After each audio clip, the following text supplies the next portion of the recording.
Hi everyone and welcome to the All Things ITSM Global Podcast. We're coming to you from Fusion 15 in New Orleans.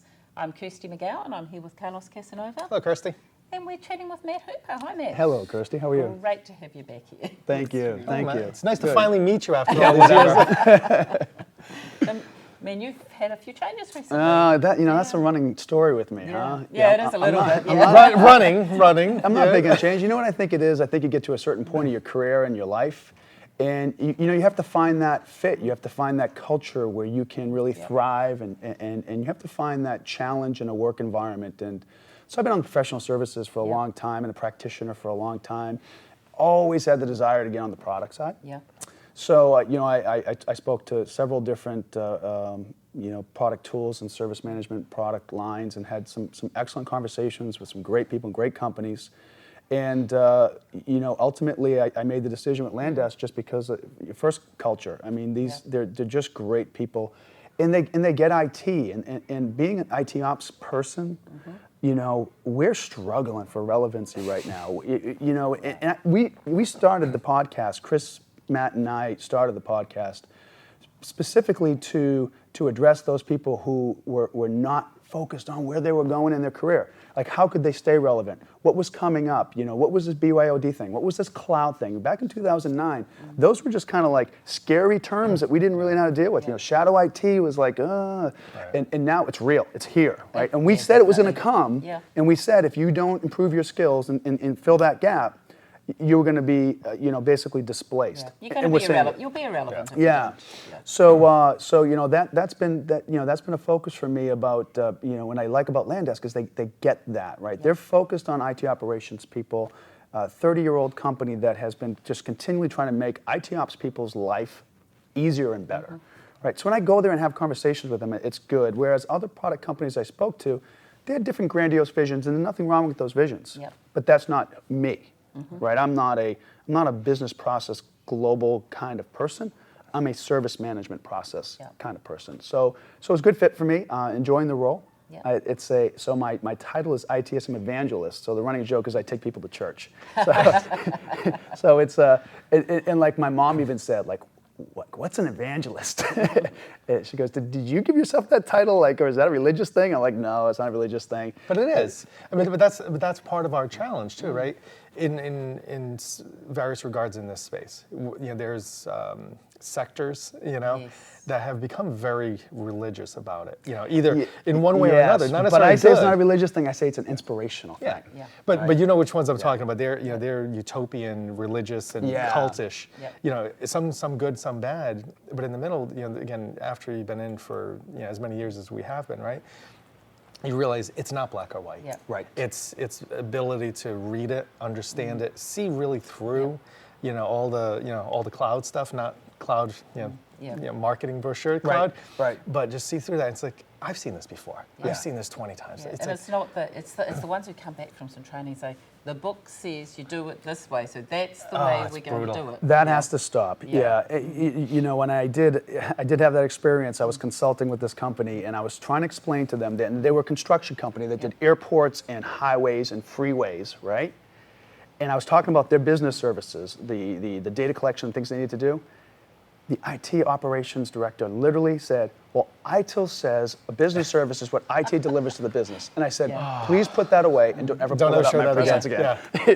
But it's just like, we have to get away from that. And, I hate to be the only person in, the rooms nowadays that bashes ITIL. Everybody's saying, oh, I love ITIL, but I love ITIL.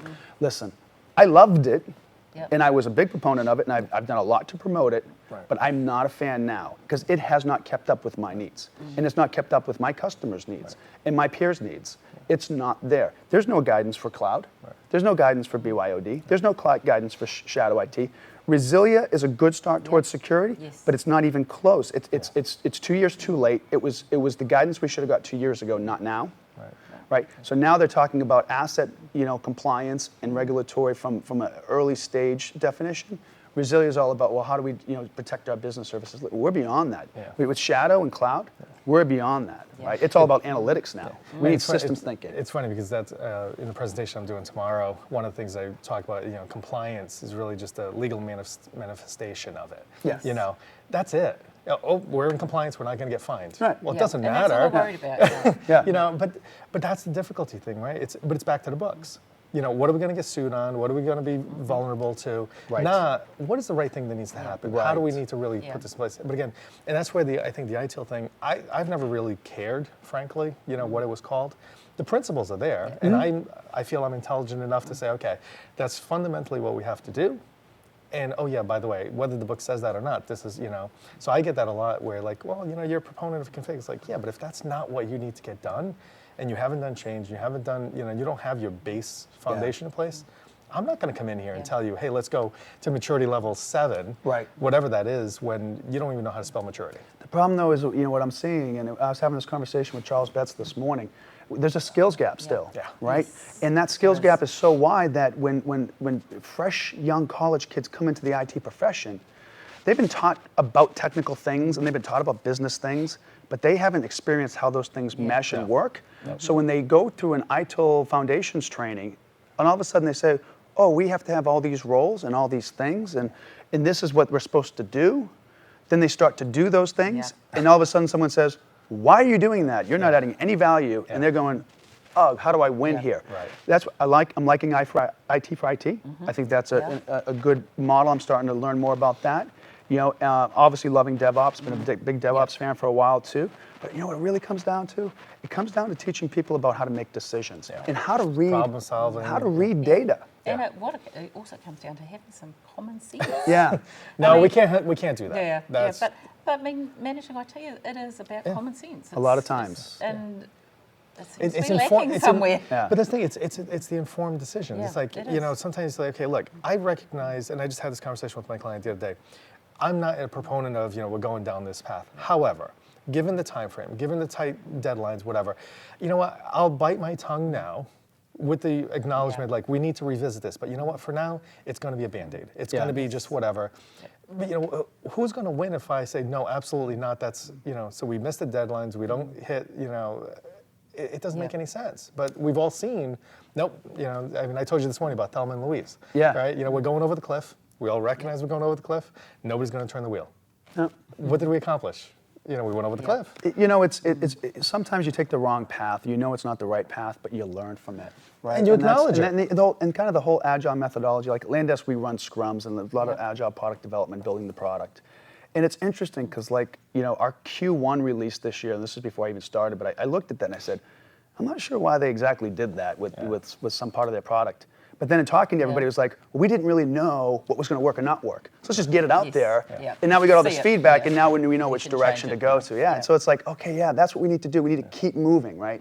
And it's like, you know, apathy is really the enemy to any kind of continuous anything, continuous improvement, continuous integration, continuous release, continuous deployment. Right? If we get apathetic, then it's like, well, I don't care. Let's just put it out there. Let's put it out there. But if you're really focused on, hey, let's find, let's learn, that's what that fast fail thing is all about. Are we learning? What can we expect?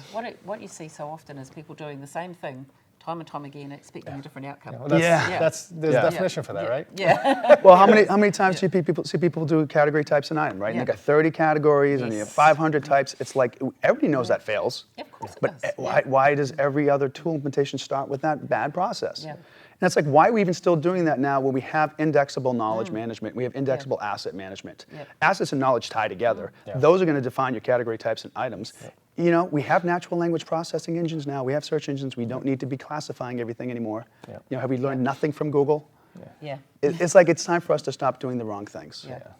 But it's so productive. So no, I'm having a good time. It keeps people in work. It does. It does. Yeah. So thanks for checking up with me. Thanks for allowing me to come on. I'm excited to be where I'm at. You know, and I'm getting a lot more opportunity to be in the industry more, which is nice. You know, a lot more events. We look forward to talking again. I'm just so glad that I finally met you. Thanks so much. Thanks, Matt. I love you guys.